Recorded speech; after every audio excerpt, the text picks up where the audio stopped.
excuse my late arrival. Will Thancred and Reen not be joining us? Nay, milady. With apologies to all, they beg leave to pursue their investigation of the empty to its conclusion. Should matters here demand their presence, however, they did assure me that they would make themselves available. Yes, of course. Then let us proceed.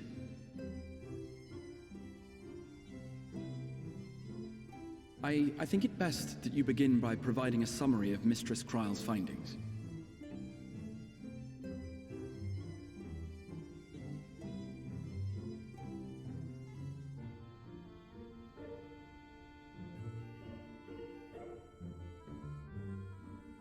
I suppose it was only to be expected that some change would occur. Yet our souls seem unaffected, to my eye at least. How long they will remain so is another question. Kryle is right. It is imperative we find a way to return to the source. Perhaps an explanation of the method by which I brought you here will yield some inspiration.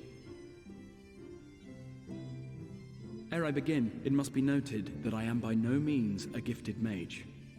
In order to employ powerful magics, I must rely upon the Crystal Tower and its boundless reservoirs of energy. The magic that summoned you was no exception. 'Tis a singular spell, adapted through painstaking effort from the technique that transported me to the first. To use an analogy, it works by cutting a hole in the fabric of reality. A hole tailored to the object of summoning, through which it and it alone may pass unscathed. Though I succeeded in creating said hole, I failed to latch onto my intended target. Instead of you, the spell found those close to you, and ended up summoning them in their incomplete state.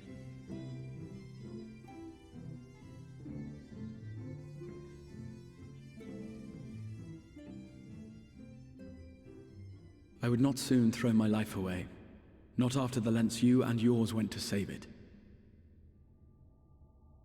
And so long as I breathe, I will spare no effort to see you safely home.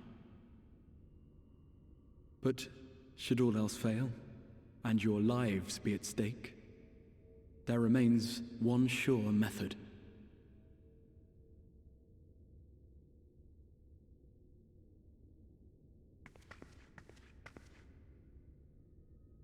Oh! Like them. What was that for? How can you even entertain such thoughts? You owe your life to the Warrior of Light, and you don't get to die unless he says so.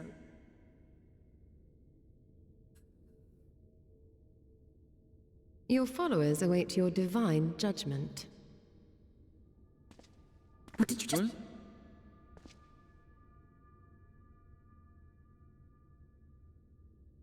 What? If the two of you have finished, perhaps we could return to our discussion?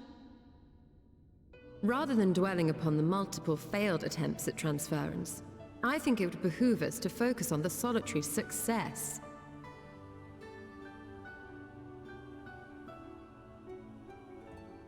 I would draw your attention to the fact that our friend can travel between worlds possessed not only of his body and soul, but his personal effects besides. This is no different from the teleportation magics to which we are all accustomed.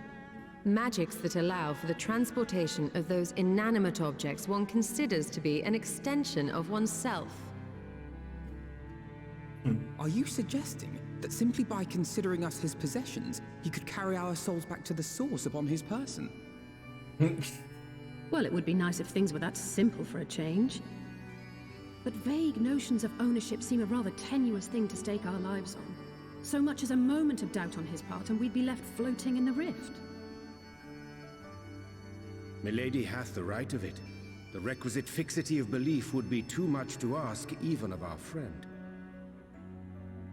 Yet, were we to immure our souls within an object in his possession, mayhap then our safe passage could be assured. White Auracite would, I believe, serve as a suitable vessel for this purpose. It was conceived to imprison the massy soul of an Ascian, and should house one of ours with relative ease. We would need only to ensure our soul's safe preservation inside the stone, and identify a means by which they might be transferred back onto our vacant bodies. Soul preservation and transference. I believe I know of someone who may be able to assist us. Oh, really? On the far shore of the source, there stands a great palace built by the elves. It was forsaken in the wake of the flood, but a certain Nu Mou chose to make their home there soon after. Though they have long lived as a recluse, they once occupied a place of honor in Verbert's royal court, and it is said that none in all of Norvrant is more knowledgeable than they on matters of the soul.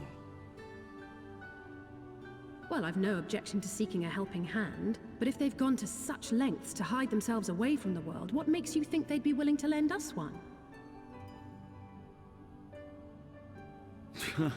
A worthy question. Years ago, I myself tried and failed to solicit their cooperation in the battle against the Sin Eaters. No sooner had I begun to make my plea than they unleashed a swarm of their familiars upon me. Unlike me, however, you have curried favor with the Fae folk. By that merit alone, I am hopeful that they would grant you an audience.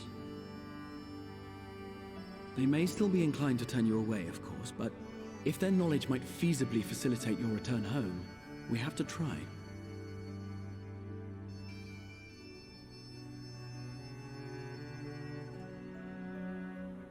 All right. Ooh.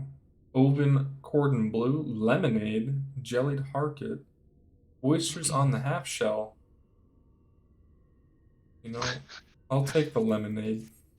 Make sure you talk to everyone, by the way. I will. Let's talk to Urian J. It is said the kingdom of Obert was once home to the realm's greatest knights and magics both. Command a place at the royal court, the Nu Mou, whom we seek must needs have been a mage among mages. The Nu Mou seemed such a welcoming folk in Il Meg. What do you suppose could have driven this one to a life of seclusion?